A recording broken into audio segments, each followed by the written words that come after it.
rahimakumullah.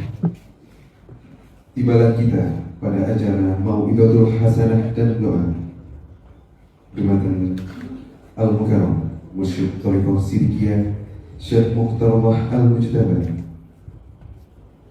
Untuk itu, marilah kita persiapkan jasmani dan rohani kita masing-masing. Jumatan Al-Mukarram Mursyid Thariqah Sidikiyah Syekh Mukhtarullah Al-Mujtaba dengan kerendahan hati kami haturkan.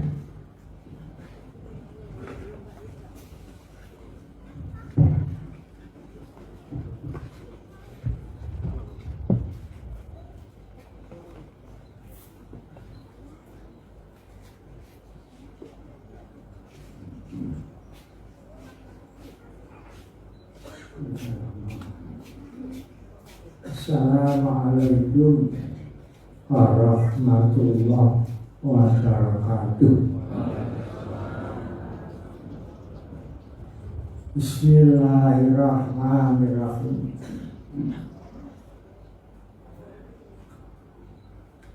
Alhamdulillahirabbil alamin. Al-Qailu fi kitabihil karim fa'lam annahu la ilaha illallah wastaghfir li dzambika wa lil mu'minina wal mu'minat wallahu ya'lamu mutaqalladakum.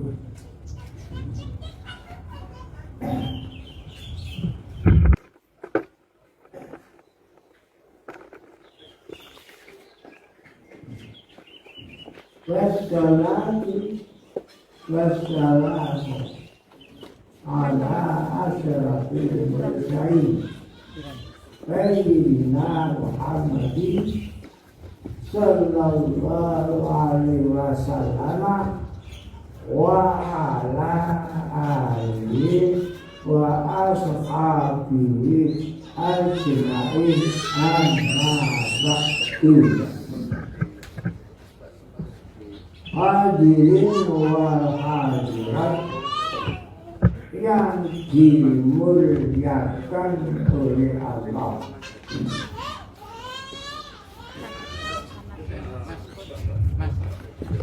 Ketahuilah bahwa adat ini, adat sekarang ini, adat kebangkitan tasawuf dunia.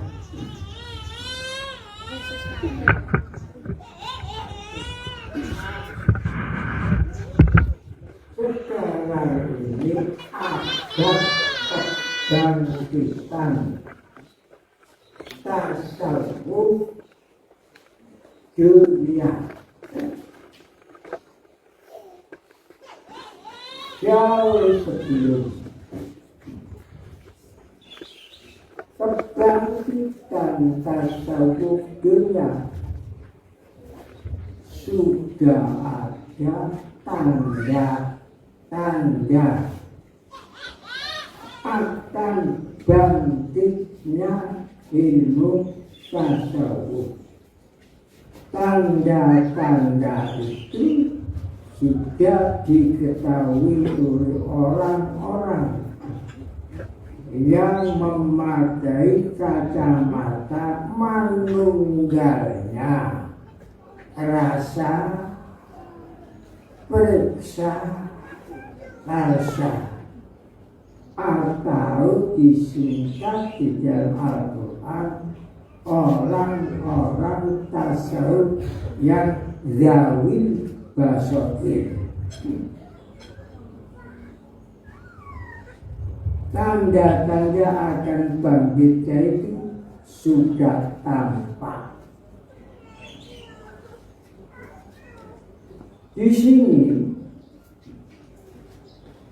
saya hanya akan menyampaikan beberapa tanda-tanda secara garis besar, secara global saja.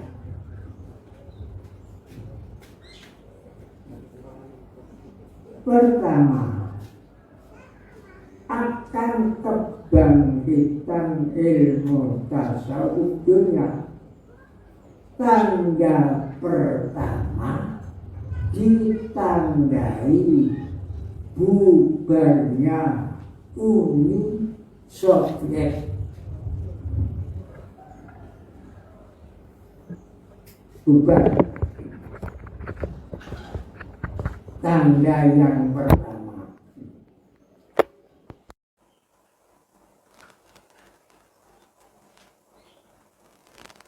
Tanda yang kedua,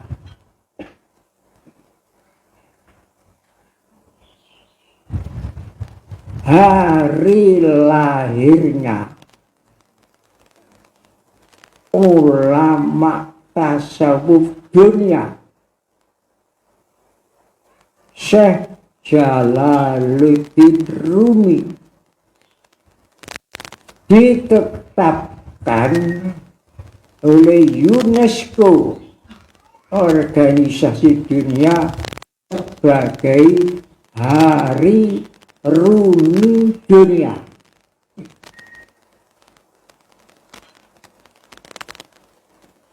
Syekh Jalaluddin Rumi kelahirannya ditetapkan oleh UNESCO, organisasi dunia, menjadi Hari Rumi Dunia.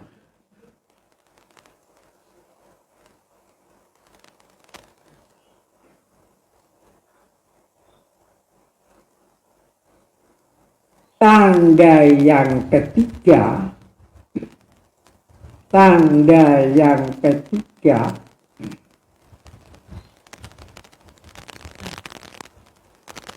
yaitu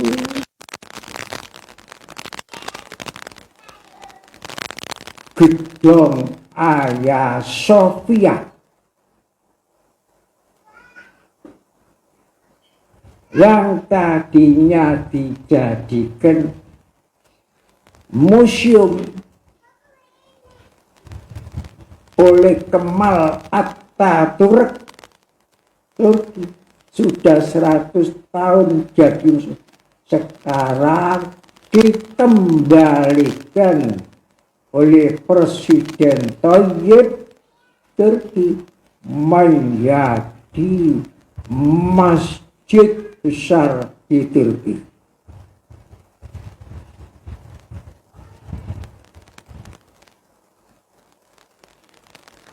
Tanda-tanda yang keempat, setelah dunia lumpuh oleh virus corona, lumpuhnya itu semarak seluruh dunia, orang berbondong-bondong ribuan, baik pun di Eropa, di Asia, di Afrika, masuk Islam. Itu sebagai tanda yang keempat. Tanda yang kelima, tanda itu muncul di Indonesia, yaitu di Indonesia ditetapkan ada Hari Santri oleh pemerintah. Jadi Hari Santri ditetapkan menjadi Hari Nasional Indonesia.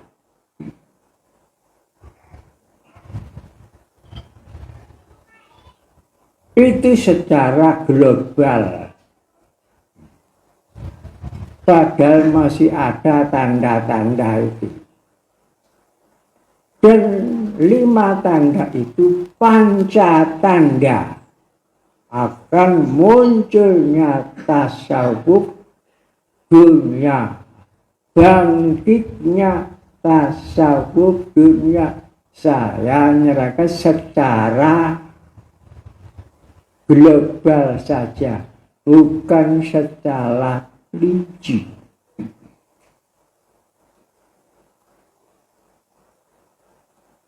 Itulah abad ini.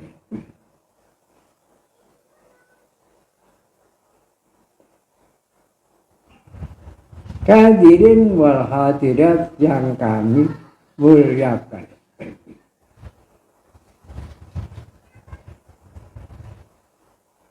Jauh sebelum saya bangun pesantren Majma'al Bahrain, saya pernah perundingan cita-cita yang indah dengan saudara Duhan Iskandar. Pertama, cita-cita yang saya sampaikan itu, saya akan bangun pesantren Majma'al Bahrain. Bentuknya pesantren itu nanti berupa gubuk-gubuk yang sejumlah 9 gubuk. Dan tiap-tiap gubuk akan saya namakan namanya Wali 9. Yang 2 pisah, lainnya gandeng.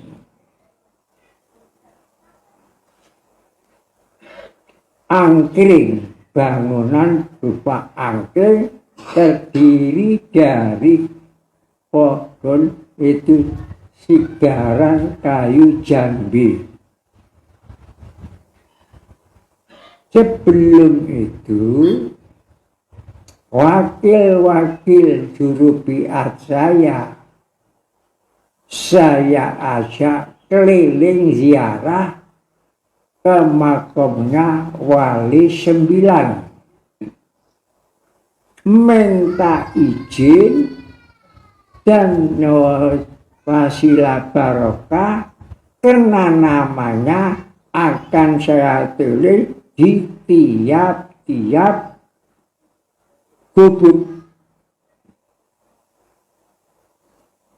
Kemudian saya berangkat pakai 2 kol. Di antara supirnya dengan marjiun dari Jombang.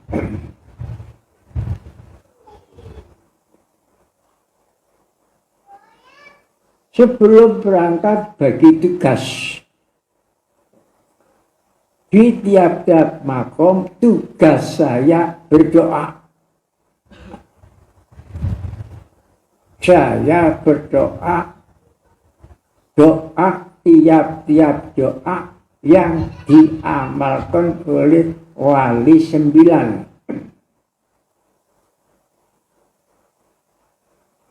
Tugas yang kedua dari saudara Sunyoto Hasan Ahmad, yaitu Khalifatul Ulia Sunyoto. Tugasnya megang keuangan dalam perjalanan, bayari di rumah makan, dan kalau membeli oleh-oleh bayar itu, yang megang keuangan saudara Sunyoto Hasan Ahmad. Tugas itu. Dan tugas yang diemban Pak Khalifah Munif bagian mencatat berangkat jam berapa, sampai makom jam berapa, dan sebagainya selama dalam perjalanan. Tugas yang ketiga dipegang Pak Dukan Iskandar, mempunyai tugas mengambil tanah-tanah tiap-tiap makom. Tiap-tiap makom itu tanahnya diambil sedikit-sedikit digajikan satu. Kena tanah sekitar makom itu tanah yang barokah. Pada siang malam didatangi oleh orang tanpa berhenti-berhentinya, seperti air mengalir. Orang datang berdoa. Nah, kalau orang yang ziarah ke makom-makom Wali Songo itu, kalau ketepaan membaca Baqiyatus Sholihat, upamanya membaca La ilaha illallah, Allahu Akbar, Subhanallah, membaca kulhu, kalau sadar bahwa yang dibaca itu juga diamalkan Wali Songo. Nah, kalau kebetulan sadar ketemu bacaan orang yang ziarah itu dengan yang diamalkan oleh Wali Songo, sehingga kalau sudah ketemu menimbulkan resonansi, getar menggetar. Jika yang diziarahi keimanan lebih kuat dari yang ziarah, maka yang ziarah itu bisa resonansi banyak tambahan kekuatan keimanan dari yang diziarahi. Dan kalau yang ziarah keimanan lebih kuat dengan yang diziarahi, maka yang dimakomkan itu dapat resonansi tambahan kuat dari yang ziarah. Dan kalau ketemu itu, ya itu namanya barokah. Itu namanya barokah. Itu diterangkan dalam tafsir Mafatihul Ghaib. Jadi saya menerangkan itu bukan ngawur tanpa pedoman. Pedomannya tafsir Mafatihul Ghaib yang mengarang Fakhrul Razi. 12 jilid. Ya, setelah sampai di rumah, tanah itu menjadi satu, kemudian dibagi menjadi dua. Yang satu setelah saya asma'i, yang satu tanah itu ditanam di tempat saya. Yang separuh ditanam di tempatnya Pak Dukan Iskandar. Itu kenangan yang baik. Nah, itu sudah selesai. Jadi di sini ini sudah ada tanah dari 99 Wali Songo. Di sana juga ada tanah sebagian dari yang tugas mengambil itu Pak Dukan.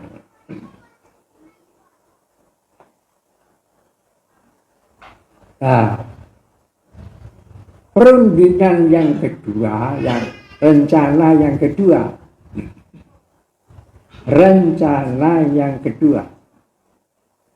kalau memang diizinkan oleh Allah, bukan saya ajak,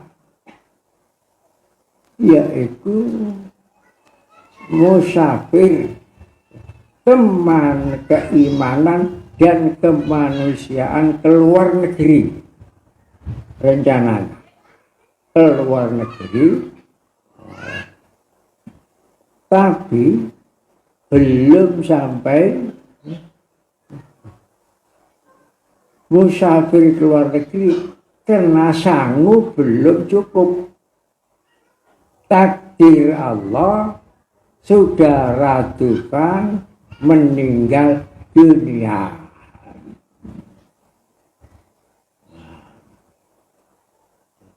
Itu sudah takdir Allah tanpa diatur. Kemudian tahun 2005 baru ada kesempatan dan saya sudah siap, saya teruskan ziarah munajat kemanusiaan, termasuk di makomnya Syekh Jalaluddin Rumi, ulama tasawuf besar mendunia. Itu tahun 2000. Kemudian tugas mengambil tanah-tanah itu diambil oleh Khalifah Abdul Khalid dari Malang. Tugasnya mengambil tanah-tanah 14 negara. Itu tugasnya. Ya, saya datang hari pertama, saya ke umroh dulu. Umroh, kemudian mengambil tanah di Madinah, mengambil tanah di Hudaybiyah, dan mengambil tanah di sekitar makomnya Nabi Muhammad dan Sayyidina Abu Bakar.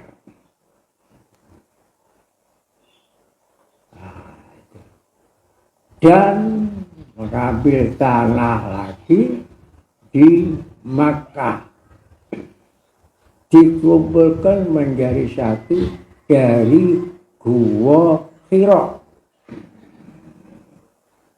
Malam-malam ke sana. Setelah dari Makkah, itu saya teruskan rombongan sebagian kembali ke tanah air Indonesia.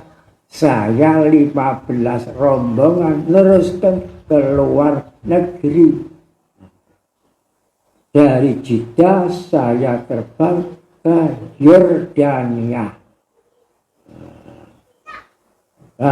Di Yordania saya ziarah ke makomnya sahabat Salman Farsi. Kenapa kok di makomnya sahabat Salman Farsi? Karena sahabat Salman Farsi itu sahabat yang dibiat tarekat Siddiqiyah oleh sahabat Abu Bakar Siddiq. Makomnya di Yordania, karena dia dimakamkan dia dulu setelah Rasulullah, setelah zaman Umayyah, dia diangkat menjadi hakim agung di negeri Suriah. Jadi ya ada pengalaman di makom sahabat Salman Farsi. Setelah rombongan ziarah selesai, monggo dari ziarah dijamu oleh juru kunci khusus untuk menjamu tamu-tamu yang ziarah ke makamnya sahabat Salman. Ya, setelah dijamu, kemudian semua disuguhkan minum teh Sulaiman. Nah, teh Sulaiman itu teh termahal. Dan setelah minum teh Sulaiman semua, kemudian diberi itu daun yang asalnya yang dibahasa jadi teh Sulaiman satu persatu rombongan. Dari situ saya tanya, ini daun apa? Rasanya seperti ada isisnya. Jawabnya sang guru kunci, hadza waraqul jumbani. Ini daun dari kota Jumbani. Jumbani itu Jombang. Kalau orang Arab mesti Jumbani. Kalau orang ini namanya Jombang. Saya kaget. Loh, kok daun Jombang? Nah, kemudian yang bawa ke Timur Tengah itu Portugis. Nah, setelah saya pulang dari luar negeri lamanya 2 bulan lebih, saya cari data-data daun teh. Cari ke Fakultas Pertanian Bogor. Pertanian Bogor. Dapat buku dari sana, di situ diterangkan daun teh itu di dunia yang bagus ada 2. Nomor 1 menurut data itu ada di Jombang. Nah, yang 2 ada di Eropa. Itu. Tapi yang paling bagus daun teh dari Jombang. Jadi waraqul jumbani. Nah, di buku itu diterangkan yang bawa dari Jombang ke Timur Tengah itu Portugis. Nah, di buku itu diterangkan Jombang ini di daerah mana? Di daerah Wonosalam, Desa Pangklungan. Lo kaget. Saya orang Jombang sendiri tidak tahu. Tahunya dari Yordania. Jadi di Pangklungan itu ada teh yang bagus. Itu dibawa oleh Portugis ke Timur Tengah. Di sana dikembangkan jadi teh Sulaimani. Baru saya tahu. Jadi berita yang saya terima dari juru kunci itu sesuai dengan data-data dari Fakultas Pertanian Bogor. Itu pengalaman karena rencana yang kedua dari Saudara Tuhan tidak tercapai karena takdir Allah Saudara Tuhan wafat. Ya, kemudian tugas itu diambil oleh Pak Kholik. Saya di sana. Nah, saya dari Makkah Nah, terus saya teruskan dari Yordan masuk Israel. Nah, di negeri Israel saya bermilem di ibu kota Israel 3 hari, Tel Aviv.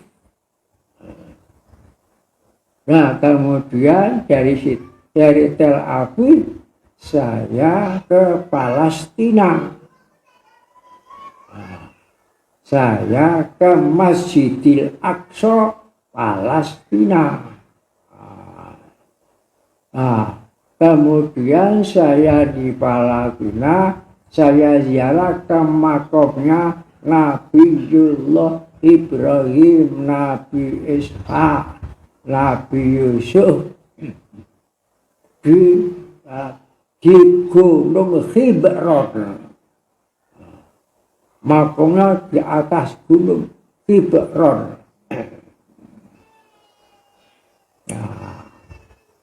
Nah, masuk itu sulit, masuk Israel itu.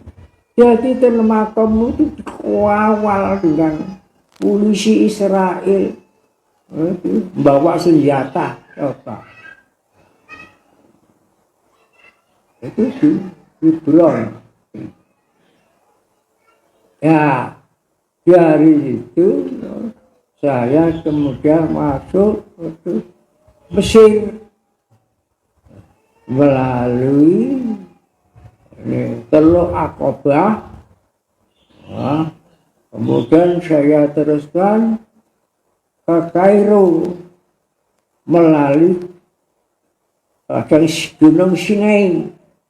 Ya, di situ saya sebelum masuk Kairo masih di terusan Suez. Di situ tidak boleh moto, dijaga oleh tentara di Mesir. Ya, di situ perkebunan mangga wenjah besar-besar, mangga gadung, tapi tidak dijual di Mesir, dijual di luar negeri. Saya tanya itu, mangga apa? Jawabnya tamannya namanya Taman Ismailia, tambah mangga Soekarno. Loh, kok Soekarno? Karena yang bawa bibit itu Presiden Soekarno. Mangga gadung dari Purbolinggo. Di sana di perkebunan Ismailia, dekatnya terusan Suez, besar-besar, tidak dijual dulu sih. Harganya mahal, dijual di luar. Ya Allah, presiden kita ini masyhur. Lagi ada pohon Soekarno, mangga Soekarno. Nah, perubahan yang di tempat wukuf sampai sekarang ada pohon-pohonnya, tadinya gundul, itu juga kebijaksanaan dari Soekarno dan Pak Hatta. Itu. Jadi pemerintah Saudi Arabia itu dinasehati Pak Hatta, kamu ini menerima wafdullah, duta besar dari Allah, yaitu haji dan umroh, harus disambut dengan baik. Nah, seperti Arafah Gunung Gundul ditanami. Bibit nanti dari Jombang. Nah, sekarang sudah banyak tanaman. Nah, itu namanya pohon Soekarno. Ya. Nah, setelah itu saya di Kairo. Orang sana mengatakan setelah di Palestina saya masuk Bethlehem. Ya di Bethlehem ditanya rombongan dari mana? Rombongan Indonesia itu apa dekat Bali? Indonesia. Tapi Bali kenal.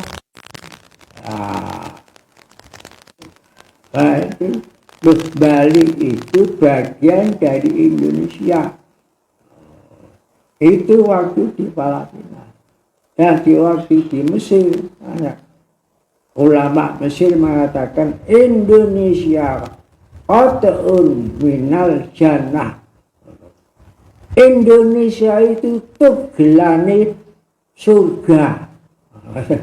Jadi surga itu sekiranya siksa juga di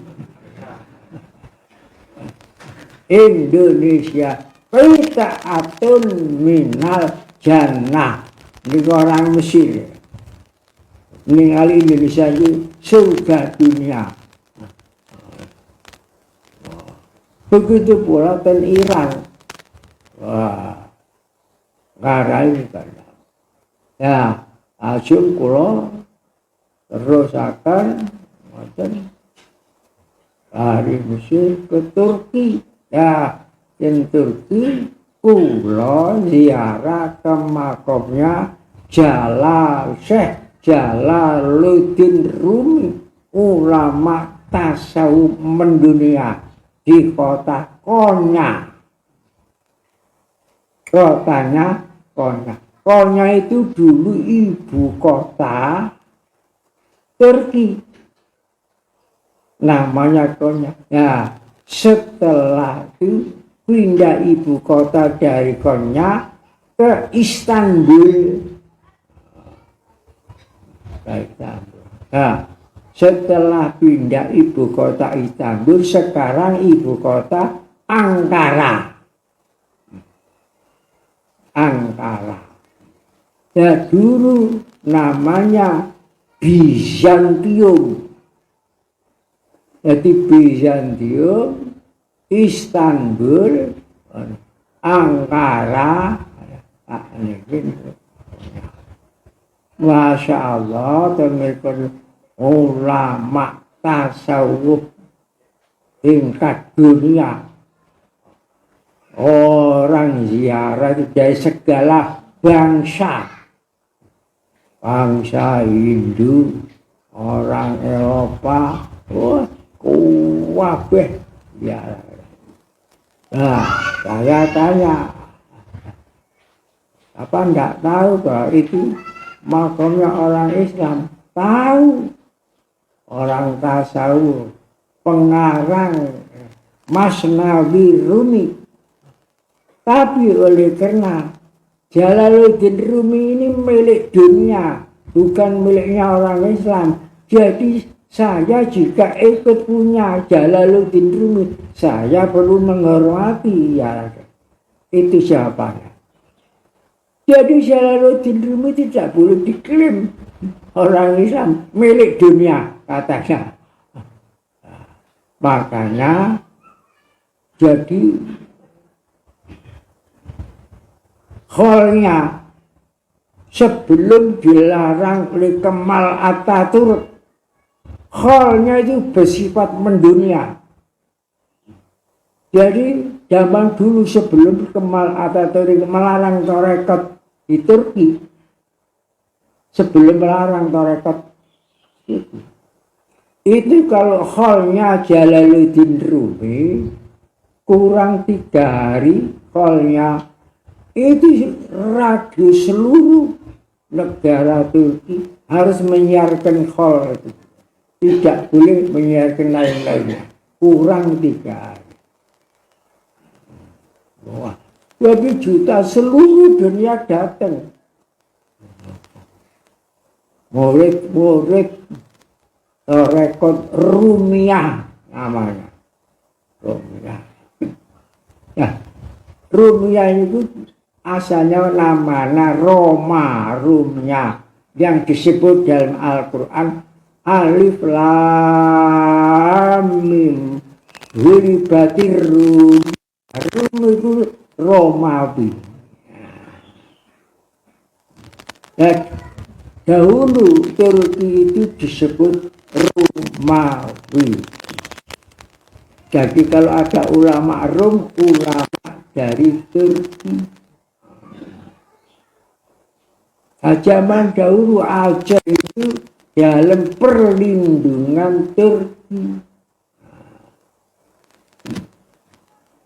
Ya, ada ulama Turki namanya Syekh Musarror, orang yang dari basair, duwe murid namanya Joyoboyo di Kediri, Pamenang. Itu dawuh Syekh Musarror itu besok tanah Jawa begini. Lanjut Syekh Musarror kembali ke Turki Rom. Wah, disiarno dawuh niku jagat kesebut ramalan Joyoboyo. Jadi yang ramal itu Prabu Joyoboyo, Syekh Musarror, ulama tasawuf Turki. Syekh Musarror. Jadi saya ke luar negeri itu banyak pengalaman. Padahal yang saya rencanakan dulu pertama Karudukan Iskandar, tapi juga Iskandar kena takdir Allah wafat mendahului. Nah, kemudian diambil oleh Pak Khalid. Nah, setelah datang tanah 14 negara itu yang diambil sedikit Pak Khalid, saya kumpulkan satu, saya tanam di 4 pintu isti'anah.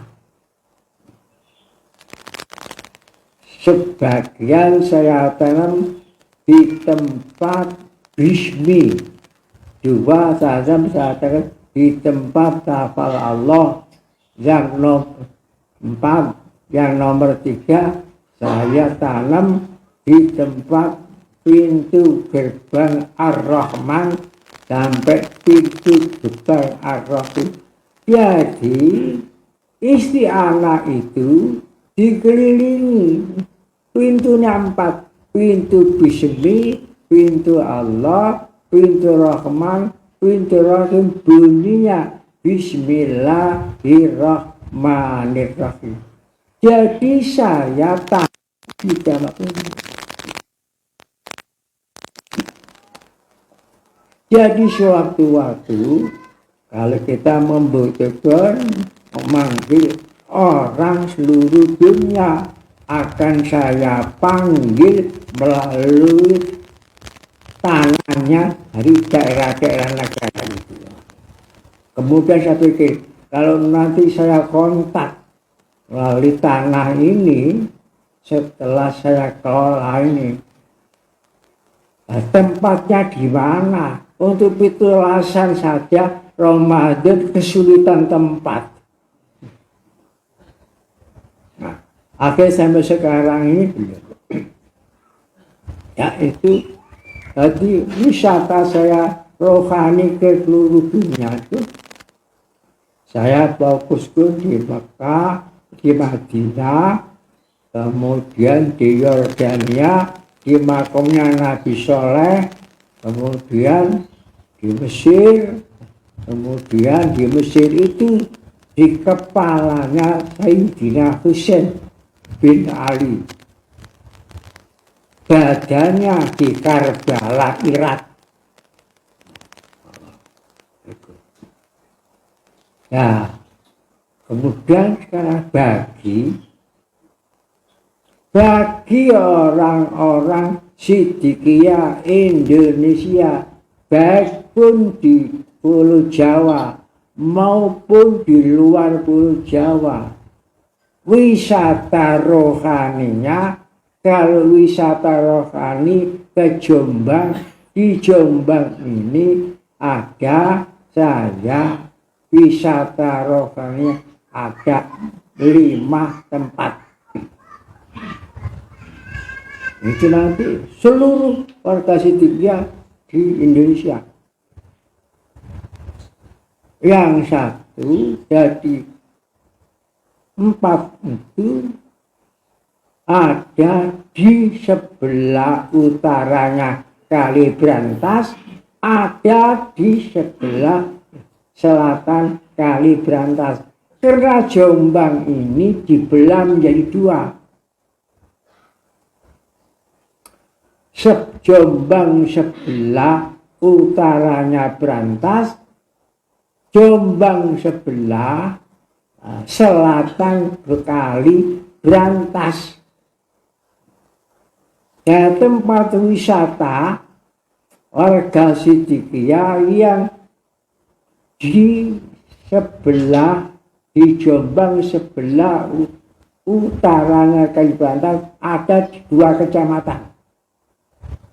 Satu kecamatan Roso, Losari yang disebut yaitu Los Jumja Iroja. Los Jumja Iroja. Los Losari Proso. Jum Kabupaten Jombang. Jawa Timur. Indonesia. Iroja. Raya Jaya. Jadi saya singkat yaitu Los Jumja Iroja. Nah, bangunnya di pesantren tanah. Di situ tempat wisata rohaninya, wisata rohani warga Torekot Sidikiyah di Kecamatan Ploso. Yang kedua ada di Kecamatan yaitu Kaukabun itu Kabu di Desa Kauman Jazima Azana. Jadi yang 2 ada di Kecamatan di Tembelang Bundi diganti Megalo. Jadi Megalo itu di Desa Kedungrejo. Itu di situ ada makamnya Haji Abdul Karim, buyut saya dan mbah saya. Ya Ahmad Halal. Ada di Ploso ini kurang sidik niku. Ya di Jatirowo. Nah itu makamnya buyut Jamrozi yang mempunyai anak Kiai Ahmad Halal. Itu wisata rohaninya. Ya, yang di Kiduli Kali itu Megalo dan sudah di Kecamatan Ngoro. Sini Ngoro ya. Di situ. Dan di sini dulu tempat ini dinamakan Jati Pitu. Setelah saya rubah namanya Jati Kamulyan. Dan sekarang saya tetapkan satu saja, Jati Kasampurnan. Jadi wisata ke Jati Kasampurnan. Nah, di situ ada 4. Ada 3 khalifah Sidikiyah yang dikholi pada hari ini. Itu bukan Iskandar. Yang 2 khalifah Sidikiyah Salamun bin Haji Adnan. Lajeng 3 khalifah Sidikiyah yaitu Subaji bin Karomah. Wong Jawa mestani kromo. Roma itu dari kata karomah. Dan ada ditambah nanti wisata rohani di sini, yaitu wisata ini Syekh Imam Puro. Syekh Imam Puro ini sedang di siapno parkir. Ya, ikut desa mana ya itu? Hah? Oh, Banyuarang. Jadi sama dengan sini. Jadi di sini ada itu di Banyuarang itu wisata. Selain di sini ada ditambah jadi makomnya Syekh Imam Puro, Imam Ghafuro. Nah, kapan di Kabo itu Buyut Sanusi Tamris Abdul Ghaffar. Itu buyut. Itu buyut yang dari Afrika, asal dari Pati. Nah, kalau yang di Gunung Rejo itu, wah, ada Abdul Karim. Nah, itu dari Cepiring. Cepiring itu Semarang. Lah, Semarang asalnya dari ke atasnya dari Uzbekistan. Samarkand. Jadi itu di sini saya deklarasikan itu tempat wisata rohaninya warga Torekot Sidikiyah, baik pun di Jawa maupun di luar Jawa. Tapi ini butuhkan tempat parkir yang lumayan. Dan lagi di sini perlu saya informasikan, saya insya Allah akan bangun gedung di sebelahnya sungai ini. Ada tanah nama saya akan saya bangun, yaitu gedung pertemuannya Wali Talqin. Tadi di gedung yang sekarang sudah ada gapura. Nah itu di gedung kanggo pertemuan Wali Talqin seluruh Indonesia itu nanti gedung, jadi gedung jamnya Wali Talqin. Mudah-mudahan Allah Ta'ala meridhoi. Jadi ini ada hubungan dengan kebangkitan tasawuf. Kebangkitan tasawuf. Nah, sekarang sudah ada Wali Talqin mungkin lebih dari 100 mungkin. Hah? Berapa? Oh, oke.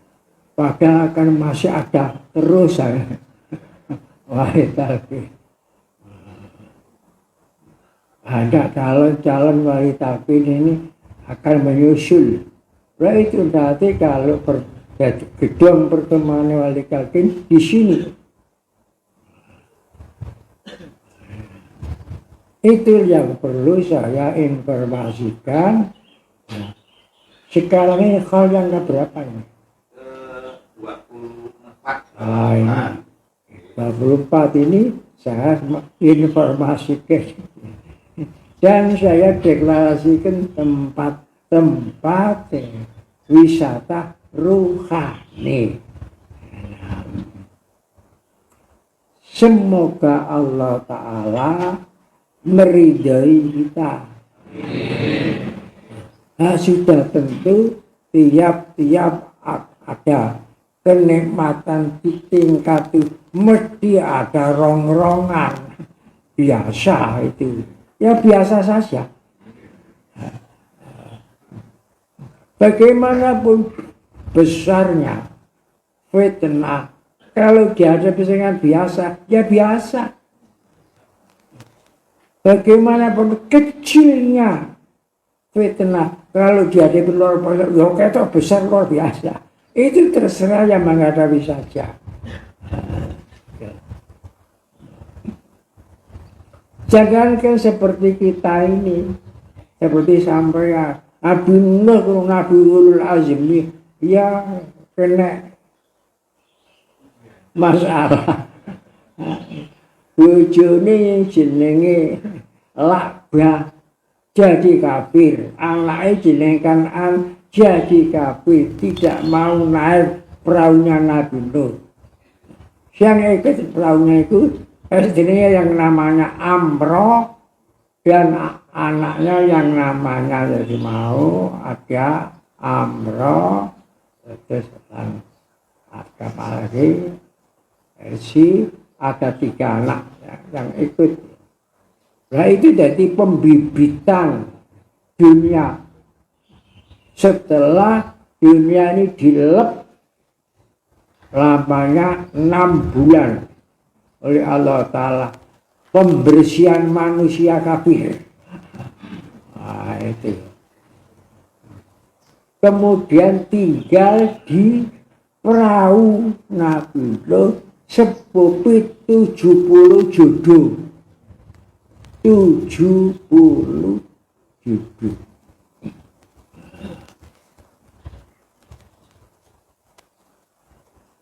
Nah, dari situ berkembang. Syam, Ham, Yabis itu anaknya hanya 3 itu. Syam, Ham, Yabis. Itu. Syam kemudian menjadi bapak itu Arab, orang India itu dari keturunan Semit.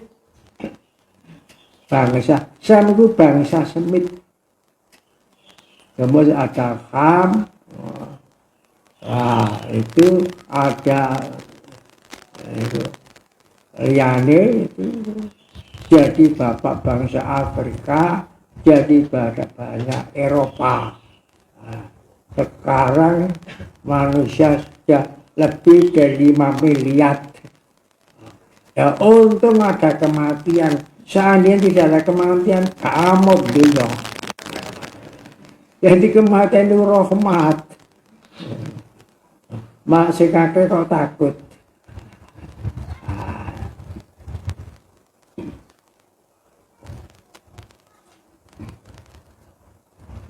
Jadi termasuk ya, kayak wali talqin dan sebagainya. Ini termasuk rangkaian kebangkitan tasawuf dunia.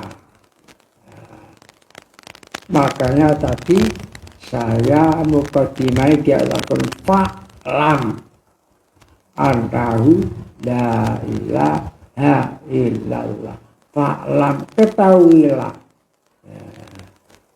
Jadi supaya mengetahui seluk-beluk la ilaha illallah.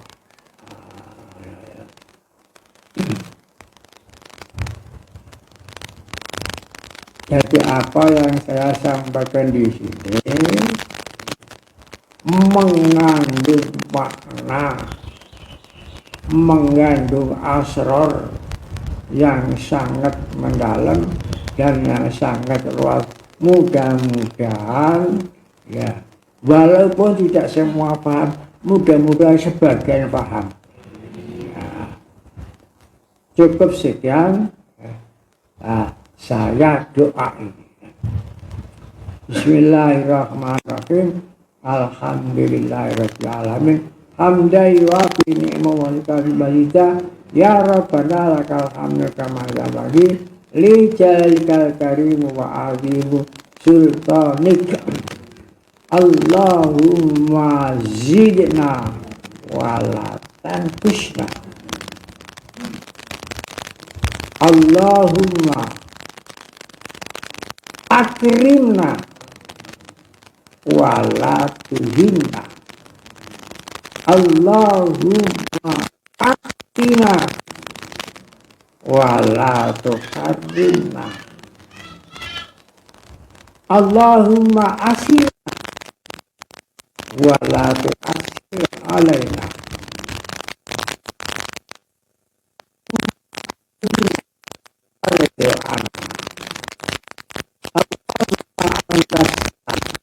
Wa minkas wa ilaika salam. Rabbana bisalam wa adkhilna jannata darussalam. Tabarak rabbana wa ta'ala ya zal jalali wal. Allahumma khatim lana bi iman. Allahumma khatim lana bi Islam bijai sayyidil mursalin walhamdulillah rabbil alamin. Assalamualaikum warahmatullahi wabarakatuh.